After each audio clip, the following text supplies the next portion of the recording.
Eyewitness to the Third Battle of Ypres. By Victor Dumas, 1919. Introduction.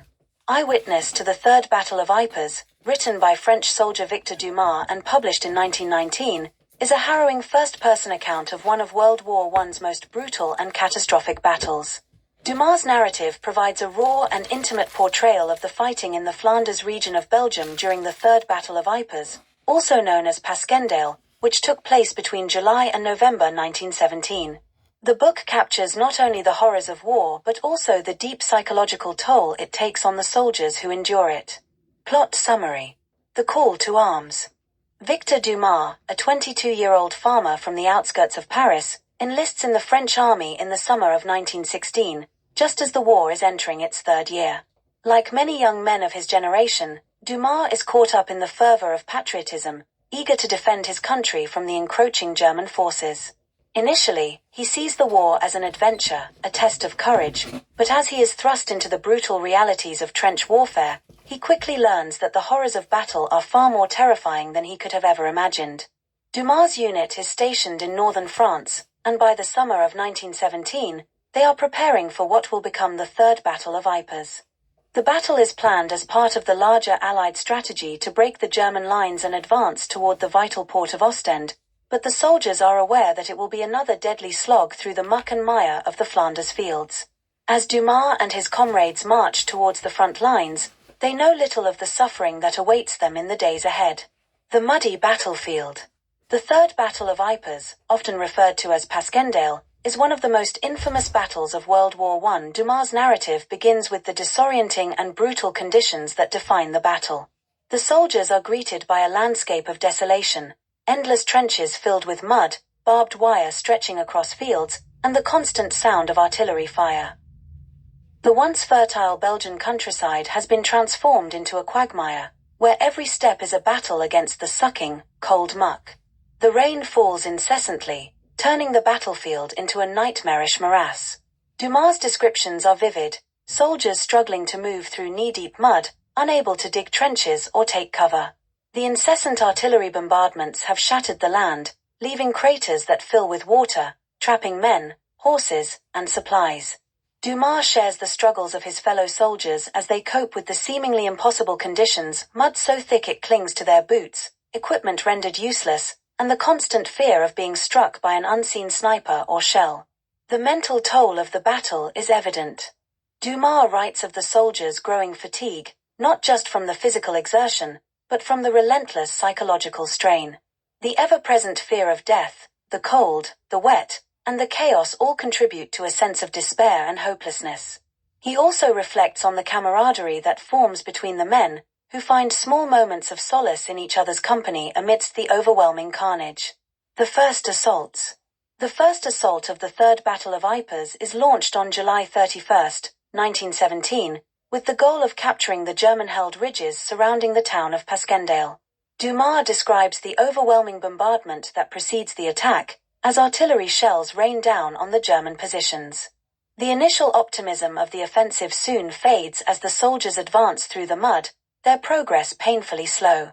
As Dumas' unit moves forward, they encounter fierce resistance from the entrenched German forces. The soldiers fight hand-to-hand through the mud, struggling to gain ground. Dumas shares the brutality of the early days of the battle, the screams of the wounded, the shock of seeing comrades torn apart by explosions, and the seemingly endless line of casualties. Despite their courage, the French and British forces are unable to break the German lines, and the battle quickly turns into a grueling war of attrition. The soldiers are forced to retreat and regroup, only to face another round of attacks in the coming weeks. Dumas writes of the mounting losses, both in terms of men and morale. By August, the initial hopes of a quick breakthrough are gone, and the battle devolves into a slog of constant trench warfare, punctuated by short, violent bursts of fighting. The toll of the battle. As the battle drags on, Dumas becomes increasingly disillusioned with the military leadership strategy. The Allies continue to push forward, despite the mounting casualties, and Dumas grows more frustrated with the lack of progress.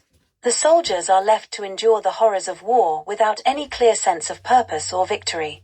His accounts of the devastation are stark, fields littered with the bodies of the dead, wounded soldiers left to die in the mud, and the psychological toll of watching friends and comrades suffer and perish. One of the most harrowing parts of Dumas' narrative is his description of the mental and emotional toll of war. He writes of the constant fear that grips every soldier, of the overwhelming sadness that fills the trenches as men lose hope. Dumas describes the soldiers yearning for an end to the fighting, but also their knowledge that the war will continue for as long as the High Command deems necessary, regardless of the cost. Dumas also reflects on the inhumane nature of war, especially when it comes to the treatment of the wounded. With the battlefield so scattered with bodies, medical attention is scarce, and many men die from wounds that could have been treated. Dumas describes the chaotic medical evacuation process, where soldiers with minor wounds are treated first, while those with life-threatening injuries often die without help. The final days of the battle. By the end of October 1917, the battle has reached its bloody conclusion. The Allies have made some ground, but at an incredible cost. Dumas' unit is finally ordered to push toward the German positions around Passchendale, but by now, they are exhausted, their morale shattered. Dumas is struck by the relentless destruction that surrounds him, the villages reduced to rubble, the landscape so scarred that even the air smells of death. In the final days of the battle, Dumas witnesses the collapse of both the German and Allied forces. Despite the capture of Passchendale, the ultimate victory feels hollow. Dumas writes of the futility of it all, the loss of so many young men for a piece of land that will soon be destroyed in the next offensive. He questions the leadership that sent them into the battle, with little regard for the lives lost in the mud. As the battle winds down, Dumas is left to reflect on the lasting impact of the war. He speaks of the irreversible changes that have taken place in him and in his comrades. The horrors of Passchendale have left their scars, both physical and mental. Dumas knows that the world will never be the same, and he is uncertain about what the future holds for those who survived. Epilogue. The aftermath. In the aftermath of the battle, Dumas returns home, though his heart is heavy with the memories of what he witnessed. He speaks of the emotional numbness that grips him as he attempts to reintegrate into civilian life. The war has changed him, and he is not the same man who left for the front lines. Dumas ends the narrative with a sobering reflection on the cost of war. He speaks of the futility of the battle and the suffering it caused, not just to soldiers, but to families, communities, and entire nations. The final chapter is a tribute to the fallen, those who never returned from the battlefield, and a plea for peace in a world forever scarred by war.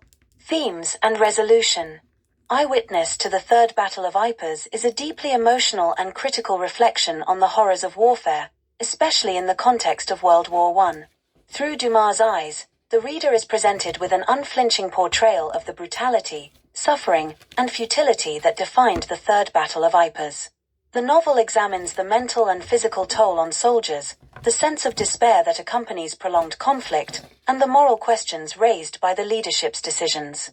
Dumas' account challenges the glorification of war, instead focusing on the grim realities faced by the men who fought in it. His reflections on the futility of the battle and the disillusionment of the soldiers highlight the human cost of war and the deep scars it leaves on those who survive. Legacy and conclusion. Eyewitness to the Third Battle of Ypres was published in 1919, just after the war ended, and quickly became a poignant and powerful work that resonated with both soldiers and civilians. Victor Dumas' first-hand account of one of the bloodiest battles of World War I helped give voice to the millions of soldiers who endured the horrors of the Great War. His honest and heartfelt narrative remains a critical work in understanding the true impact of the war and the emotional and physical toll it took on a generation of men. The book's portrayal of the tragedy of Passchendale, its themes of disillusionment, sacrifice, and the futility of war, makes it a timeless and significant reflection on the Great War's lasting legacy.